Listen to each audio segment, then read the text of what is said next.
Hey everybody, financial advisors, thank you for tuning in. Sorry we got a little late start. We had a reset of the Google Plus Hangout, but we're live on the air. I'm broadcasting from Atlanta, Georgia, and joining me today is my guest, Stephen Ryder of True North Networks. Stephen, thank you for joining me today. Hey, Bill, thanks for having me. Great to be Now, with you. now Stephen, I've seen you at some NAPA conferences, at FPA conferences. You do infrastructure servicing for financial advisors as they want to move to the cloud. Tell me a little bit more about True North Networks and the services you offer to advisors. Yeah, thanks, Bill. We do a little bit of both. We do hosting for financial advisors that want to move all their applications to the cloud. We also do manage servers for on-premise, so we do have some advisors that are large enough and they have their own databases and applications that they want on their on-premise. And so we manage those remotely from, virtually we're in New Hampshire and we have clients all across the United States. Great. So when you have advisors that start thinking about hosting services, what kind of evaluation conversations do you have with respect to cost, with respect to maintenance and updates, maybe antivirus protection? What's kind of included in those services? And maybe cut to the chase, what are the real specific things advisors should be aware of when they think about moving their on-premise infrastructure into the cloud or through managed services? Well, I think they want to obviously, cost is always an issue, but I think more importantly are, what applications that they're running, what type of services that the provider provides. Can they provide access via any type of device, be it an iPad or a Windows platform? Can they provide access to the information from virtually anywhere so advisors can get access to that data from anywhere? What type of backup plan does the hosting provider have? How easy can I get out of my contract if I'm not happy with my hosting provider? Who owns my data? And those types of things. So are there penalties to get out? I like to think that we take very good care of our clients, and for example, for our clients, they can get out of their contract at any time with no penalties, because I think it provides onus on us to make sure that we take care of our clients. Yeah, very good. So clearly, what's been in the news in the last 2 weeks are the effects of Superstorm Sandy that went through the Mid-Atlantic and Northeast region. Did you have some customers that were based in that region?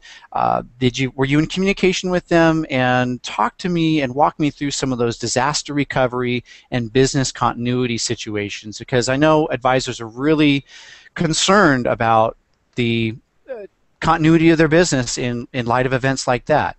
Okay, great question.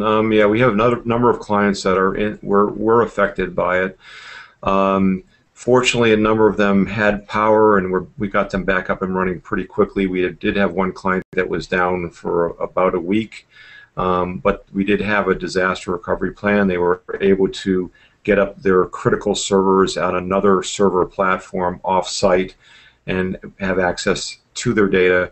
The plan was tested in advance of the hurricane coming through, just in case it was needed, and they were able to gain access to the information they needed during that time. The other clients that we did have, we replicate a lot of their data up to our data center, so that in the event that they were down for an extended period of time, we would have been able to get them up and running and fully functional if there was an extended outage. So I think a number of our clients were lucky, but I felt that we were very prepared. We did notify them, made sure we had a solid backup, as Sandy was coming through, made sure that we checked and felt that comfortable that we were going to be prepared if something, God forbid, did happen.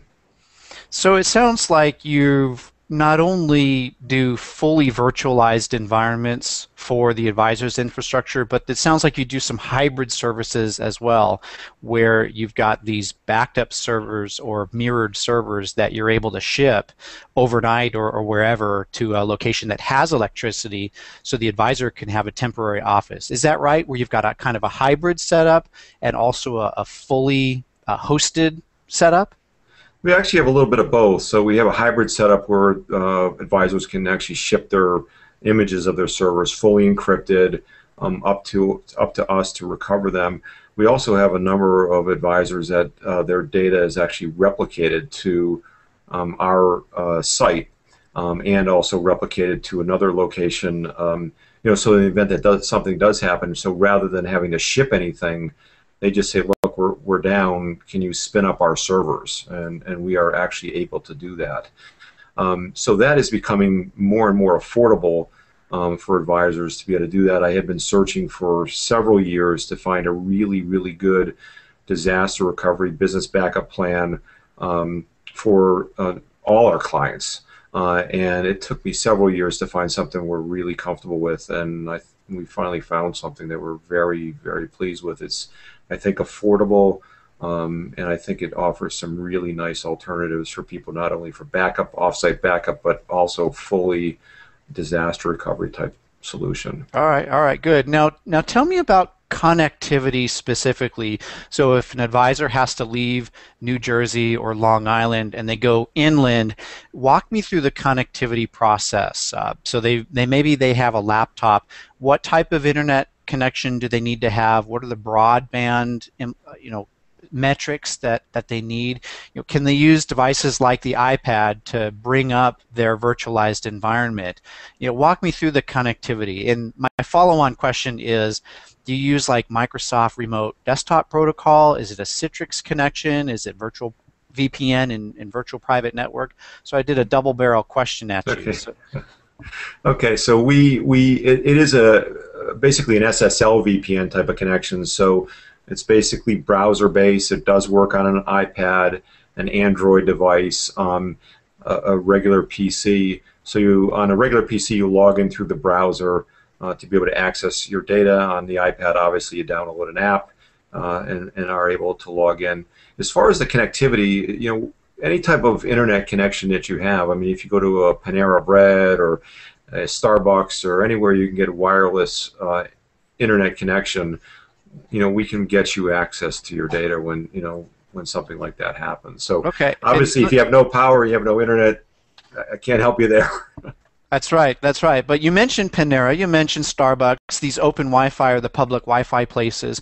What are some things advisors should do to keep their communications on these open Wi-Fi networks safe and secure? You mentioned the SSL, maybe explain to advisors who don't know the SSL part of it, explain the VPN. What should advisors do if they want to go to a Starbucks?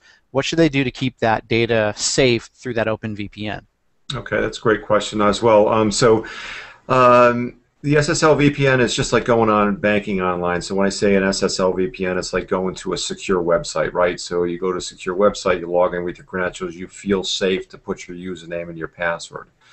The very best way to secure your connection to our network or to anywhere for that matter is to have a second token or a password that changes and syncs up to another server, so it's impossible to hack. So you have your username and your password, you go on a network, and then you have this token that the password constantly changes. So in the event that somebody compromises your laptop or your device and can sniff your password, this is one way to get around to make sure that they cannot access that information. So we do try to recommend people to use those tokens, and more we're seeing people opting in.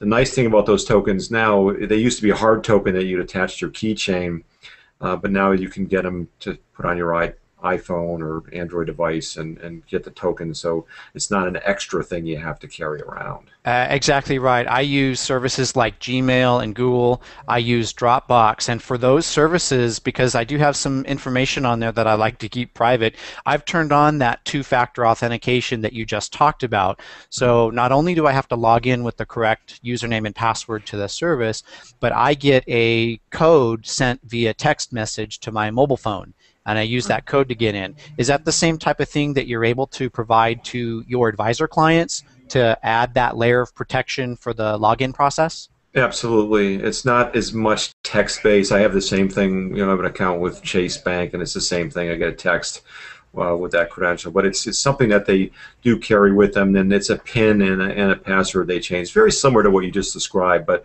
it does offer a huge layer of additional security with not a lot of inconvenience.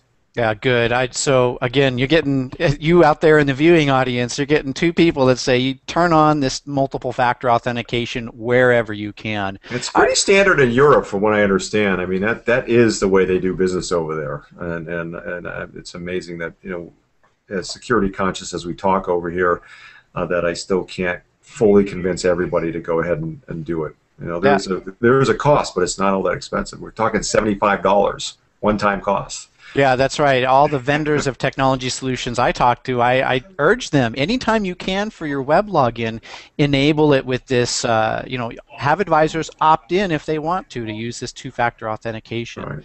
Yeah. I want to go back once to the business continuity and disaster recovery that we talked about. What are some of the best practices or good practices when not just thinking about the server, but other things like phone system and how to execute trading and getting connected to the trading desk of a custodian? What are some of those things that advisors really need to pay attention to in their business continuity plan? Because when you move to a hosted service like True North provides, that doesn't solve all your problems. So what are those one or two key takeaways that you see and counsel to your clients? I think one of the biggest things, and again, I'm seeing not only our data being hosted, but also voices being hosted. I mean, we have a hosted phone system, so if my internet goes down in my office, my phones don't stop ringing. I can ring my cell phone, I can ring my home phone. If I can go to a browser, I can route my calls anywhere I want. So I think hosted phone systems are kind of the next way to go. But I think, yeah, you're right. I mean, that's often what's overlooked. I think the other thing that I want to touch on as far as disaster recovery planning, going back to data for a second, is test it. You've got to test it. So have your IT provider work with you to have some type of testing of the disaster recovery plan to make sure that actually does work. Yeah, and let me do a follow-up question on that. Walk me through the difference of testing data backups versus application and operating system backups for devices. What are some important differences about the two of those? Well, that's again another good point. So it's important to back up both. So when we our backup strategy, and it has been for years, is we back up the full server, every piece of data on the server, not just the data, but the data, the images, the applications, everything on it. That is our backup strategy. More often than not, a number of clients will, that are not our clients, will back up just data. But you cannot recover from just a data problem. So I mean, if you have a disaster, you have to rebuild the server, rebuild the operator, find the keys for the applications, install the application, start all over, and then restore your data. So it's not really a disaster recovery solution for somebody who's just backing up data. So I find that to be the most common mistake people make. Oh yeah, I'm backing up my data. Well, if your server dies, do you have the CDs? Do you have the license keys? Whereas if you back up or image all your servers, again, either virtually or physically, you use software to image those. I mean, what a lifesaver that is to be able to recover the entire server.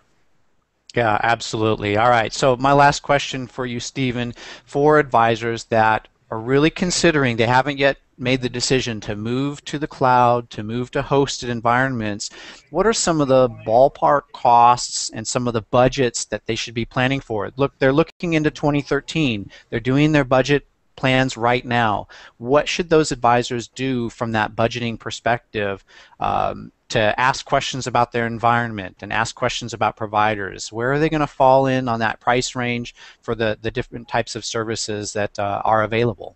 Yeah, that's really a hard question to answer, Bill. I know you're probably going to hammer me on, give me a number, but the toughest part is for me hosting versus what's the definition of the cloud, right? So I host